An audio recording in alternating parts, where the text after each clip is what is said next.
इसीलिए आज मैं घोषणा करना चाह रहा हूं, यहाँ के उद्यमियों को मध्य प्रदेश में निवेश को सुविधाजनक बनाने के लिए हमने कोयम्बटूर तमिलनाडु में मध्य प्रदेश का एक उद्योग कार्यालय खोलने का निर्णय किया है। மாண்புமிகு முதலமைச்சர் வந்து இப்ப ஒரு திட்டத்தை அறிவிச்சிருக்காங்க. இதுக்கப்புறம் கோயம்புத்தூர்ல மத்திய பிரதேஷ் நம்ம இண்டஸ்ட்ரி டெவலப்மெண்ட் கார்பரேஷனோட ஒரு ஆபீஸ் வந்து கோயம்புத்தூர்ல வந்து எஸ்டாப்ளிஷ் பண்ணுவாங்க. परमानेंट அந்த एम्प्लॉइज வந்து இங்க वर्क பண்ணுவாங்க.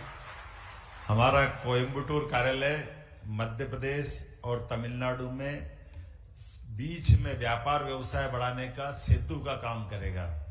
இந்த கோயம்புத்தூர் ஆபீஸ் மத்திய பிரதேஷ் தமிழ்நாடு ரெண்டுக்கும் ஒரு ஒரு பாலமா இருப்பாங்க. வியாபாரமும் வர்த்தகம் ரொம்ப மேம்பட இந்த ஆபீஸ் வந்து கண்டிப்பா எதிர்காலத்துல ஒரு உறுதுணையா இருக்கும் அப்படின்னு நம்புறேன்.